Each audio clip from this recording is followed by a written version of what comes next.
From fiery crashes and legends narrowly escaping death, to tragic losses that still haunt motorsport, the Nürburgring, infamously known as the Green Hell, has more than earned its fearsome name. This isn't just a racetrack, it's a battleground. A place where stepping on the throttle might mean stepping into danger. Since its earliest days, this circuit has claimed at least 79 lives: drivers, marshals, test pilots, even spectators. The Nürburgring story began in 1923, nestled in Germany's Eifel mountains. Built featured 3 loops: the 4.8-mile Nordschleife, the 1.39-mile Startensjell loop, and the legendary 14.17-mile Nordschleife, perhaps the most dangerous section of racetrack ever designed. The early 1930s brought tough times. Economic struggles and the approach of another World War stalled racing activity. But after World War II, motorsport returned in 1947. Initially, things seemed tame. Just 11 recorded fatalities by 1950. That was only the beginning.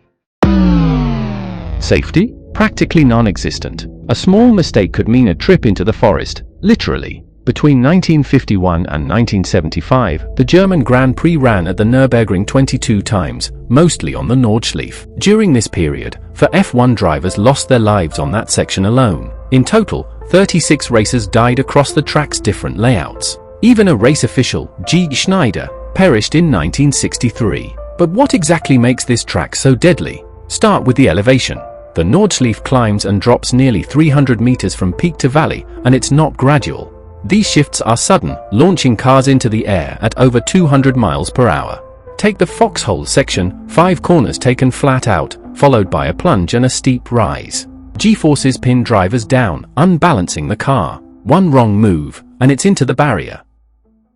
Then there's Flugplatz. Yes, it literally means airfield, because here, cars fly. Add to that around 154 corners in 1970, F1 drivers warned they wouldn't race at the Nürburgring unless major changes were made. In response, the track was updated in 1971, new crash barriers, fences, and emergency lanes. But it wasn't enough.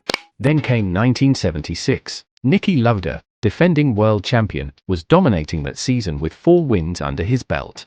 He even urged fellow drivers to boycott the race. But the event went ahead. Disaster struck. At the Bergwerk curve, Lauda's car lost control, hit a wall, and burst into flames. He was trapped inside, suffering severe burns and smoke inhalation. Miraculously, he survived. That crash marked a turning point. While F1 saw no further fatalities at Nürburgring, other categories weren't so lucky. 29 more lives were lost in later years, including the horrifying 2015 death of Andy Goulden when a car flipped into the crowd during a VLN race.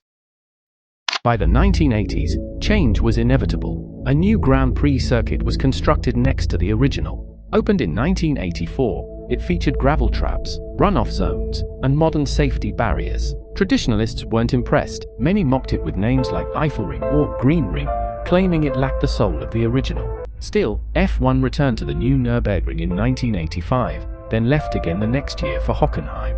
In 1996, it came back, now under the name European Grand Prix. Then in 1997 and 1998, it changed again, this time to Luxembourg Grand Prix. Why? No one knows. In 2007, Nürburgring and Hockenheim agreed to alternate hosting duties for the German Grand Prix. Nürburgring hosted that year, but the race was again called the European Grand Prix due to naming rights confusion. By 2014, the Nürburgring's new owners failed to secure an F1 deal. As a result, there were no races in 2015 or 2017.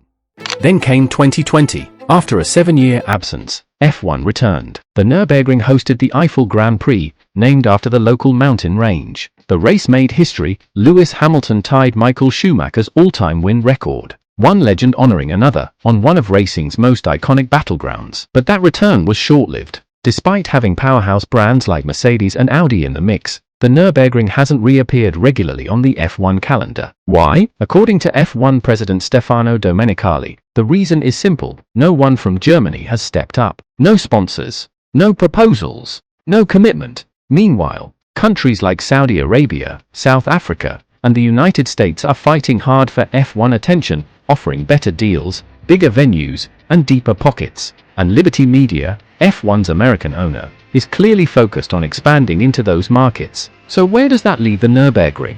Right now, on the sidelines. Iconic, but inactive. Revered, but removed.